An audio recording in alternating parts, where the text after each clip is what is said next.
मुळगावला आम्ही या ठिकाणी सर्वजण ट्रिप करून गेलो होतो आणि सुरुवातीलाच पायऱ्या चढताना तुम्हाला मी दिसत आहे. तर या ठिकाणी आता ह्या पायऱ्यांमध्ये मी आणि आम्ही तिघेजण चौघजण या ठिकाणी गेलो होतो. तर पाहूया या ठिकाणी पायऱ्या कशा आहेत. सपाट पायऱ्या चढण्यासाठी बदलापूरपासून 10 किलोमीटर अंतरावरती हे ठिकाण अतिशय निसर्गरम्य देखाव्यामध्ये आपल्याला पाहायला मिळत आहे. आता आम्ही तर चाललो आहे, पाहूया पुढे काय आहे. पाऊस पण येत आहे थोडा थोडा आणि पुढच्या व्हिडिओमध्ये पण तुम्हाला असंच पाहायला भेटेल. मी तुम्हाला या व्हिडिओमध्ये पूर्ण शेवटपर्यंत तुम्हाला पूर्ण दाखवणार आहे, जाताना वरती जायपर्यंत. आणि हा माझा मुलगा ऋग्वेद चाललेला आहे छोट्याशा रेनकोटमध्ये. ओके, चला आता आम्ही वरती पोचलेलो आहे. तिथून म्हणजे मंदिर दिसत आहे, हे पहा तुम्हाला या ठिकाणी मंदिर दिसत आहे. खंडेराय देवस्थान मुळगावच्या ठिकाणी बोर्ड आपण पाहिला असाल.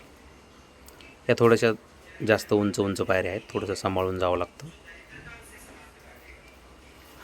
आता आम्ही वरती पोचलो आहे. वरती पोचल्यानंतर मी हा वरून जो नॅचरल व्ह्यू कॅमेऱ्यात थोडासा शूट केलेला आहे.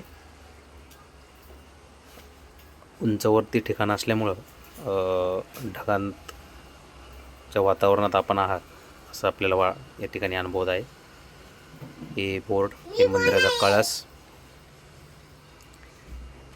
आम्ही गेल्यावरती पहिल्यांदा दर्शन घेतलं आणि दर्शन घेतल्यानंतर मग हे चारही बाजूने मी व्हिडिओ शूट केला.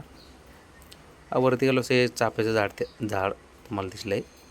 हे थोडंसं हे बारू डॅमच्या बाजूचा हा व्ह्यू आहे, डोंगर आणि खाली असे ढग तुम्हाला दिसत आहे समोर. आणि हे पहा ढगाच्या वरती आपण आहे असं आपल्याला वाटत आहे.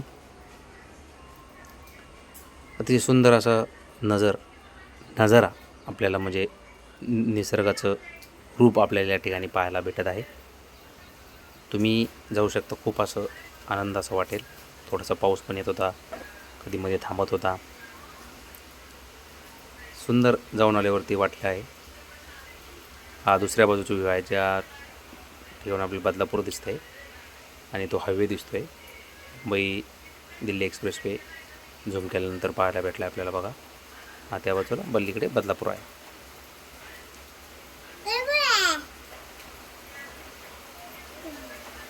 ते थोडंसं झूम होत आहे कारण हां ठीक आहे. थँक्यू. व्हिडिओ सबस्क्राईब करत राहा, पाहत राहा.